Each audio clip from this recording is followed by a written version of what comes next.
எங்க உங்க தலை குனிந்து நடந்தீங்களோ, எங்க சில பிரச்சனைகள் மத்தியில தலை குனிஞ்சு தலை கவிழ்ந்து இந்த பிரச்சனையின் மத்தியில் அவமானப்பட்டுட்டனே, இந்த சூழ்நிலையை அவமானப்படுத்தி விட்டது, எங்கள் எதிரிகள் முன்பாக வெட்கத்தை ஏற்படுத்தி விட்டது, நான் இருக்கிற பகுதியில் என்னை வெட்கத்தை ஏற்படுத்தி விட்டது, நான் தலை நிமிர்ந்து நடக்க முடியாத சூழ்நிலையில் இருக்கிறேன்னு சொல்லி வந்திருக்கிற தேவ பிள்ளையே, இந்த வெளியில கர்த்தர் சொல்கிறார், உங்கள் தலை நிமிரும், உங்கள் தலை நிமிரும்.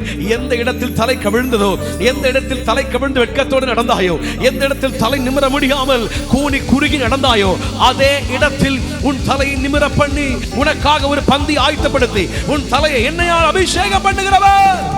ஹல்லேலூயா. தாவீது தன் தகப்பனால் புறக்கணிக்கப்பட்டிருந்தான், தன் தாயாரால் புறக்கணிக்கப்பட்டிருந்தான். சொந்த சகோதரர்கள், கூட பிறந்த சகோதரர்கள் அவனை ஒரு பொருட்டாவே மதிக்கல. சிறு வயது முதல் அநேகம் தன் நெருக்கப்பட்டேன் என்று தாவீது தன்னுடைய சங்கீதங்களிலே சொல்லுகிறார். அநேக முறை நெருக்கப்பட்டவர் தாவீது, சொந்த தகப்பனால, சொந்த தாயால. சொந்த வீட்டில் ஒரு பெரிய விருந்து நடக்கிறது. தேசத்தில் மிகப்பெரிய ஜாம்பவானாகிய சாமுவேல் தீர்க்கதரிசி வீட்டிற்கு வந்திருக்கிறார். அந்த பெத்லகேம் விழாக்கோலம் பூண்டிருக்கிறது. எல்லாரும் விருந்துக்காக ஆயத்தமாக்கி கொண்டிருக்கிறாங்க. ஏன் தெரியுமா? ஈசாயின் பிள்ளைகள் ஒருவனை கர்த்தர் ராஜாவாக அபிஷேகம் பண்ண போகிறாராம். ஈசாயின் குடும்பம் கொண்டாட்டத்தோடு இருக்கிறது, ஈசாயின் உறவுகள் கொண்டாட்டத்தோடு இருக்கிறது, ஏன் முழு பெத்லகேமே கொண்டாட்டத்தோடு இருக்கிறது. ஆனா அந்த வீட்டுல கடைசி பிள்ளையா, சின்ன பிள்ளையா இருக்கிற தாவீதை ஒருவருமே அழைக்கலங்க, ஒருவருமே அழைக்கல. தாவீதை யாருமே கூப்பிடல, தாவீதை யாருமே கண்டுகொள்ளல.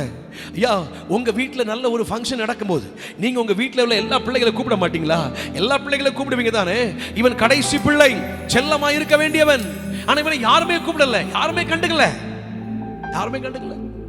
சாமுவேல் தீர்க்கதரிசி எழும்பி ராஜாவாக அபிஷேகம் பண்ண போகிறவனை அழைக்கிறார். மூத்த அண்ணன் முன்னாடி வர்றார். ஆண்டவர் சொன்னார், நான் இவனை புறக்கணித்தேன், இவனை தெரிந்து கொள்ளல. இரண்டாவது ஆள் இவனையும் தெரிந்து கொள்ளல. மூணாவது, நாலாவது, அஞ்சாவது, ஆறாவது, இப்போ ஒரே ஒருவர் மட்டும் அங்க நிற்கிறார். கிட்டத்தட்ட எல்லாரும் முடிஞ்சு போச்சு, எண்ணிக்கை க்ளோஸ். ஒருத்த மட்டும் நிற்கிறான். எல்லாம் நினைச்சாங்க ஓகே இவனைத்தான் இருக்கும்.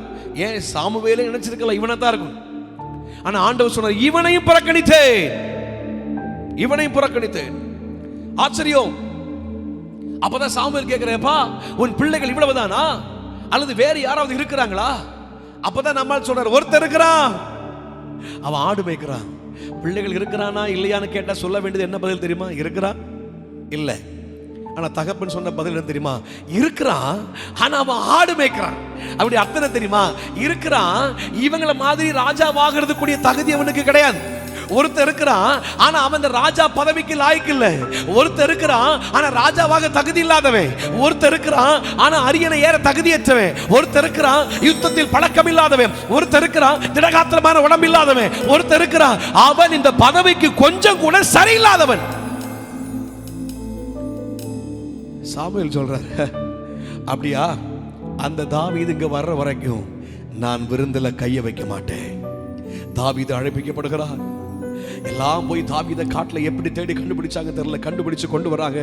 தாவீது தூரத்தில் வரும் பொழுதே கர்த்தர் சொல்றார், இவன் தான் நான் தெரிந்து கொண்டவன், இவன் தான் நான் தெரிந்து கொண்டவன். நீ எழும்பி இவனை அபிஷேகம் பண்ணு.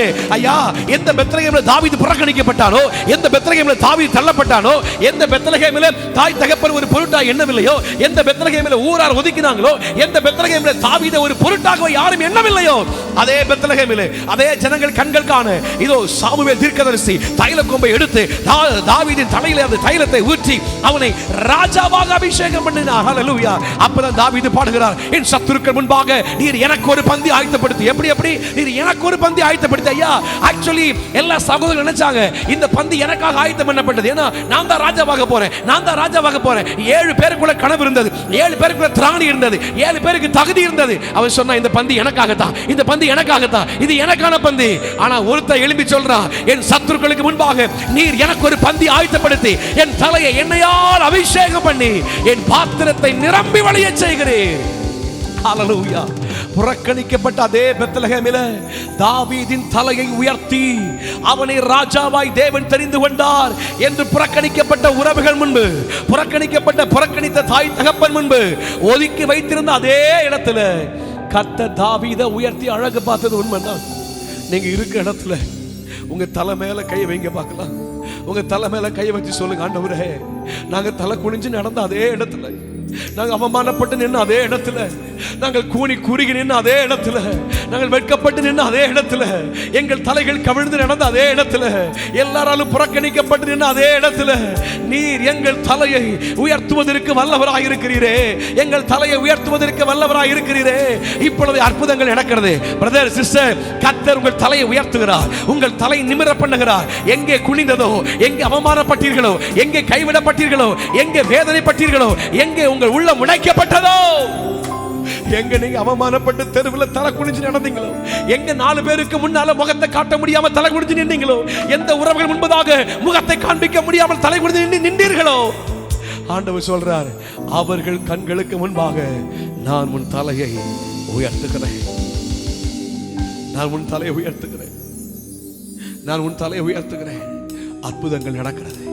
இந்த வார்த்தையை சொல்லிக் கொண்டிருக்கும் போதே அற்புதங்கள் நடக்கிறது. ஓ, இந்த வார்த்தையை சொல்லிக் கொண்டிருக்கும் போதே அற்புதங்கள் நடக்கிறது. சில இடங்களில் கர்த்தர் கனத்தை உண்டு பண்ணுகிறார்.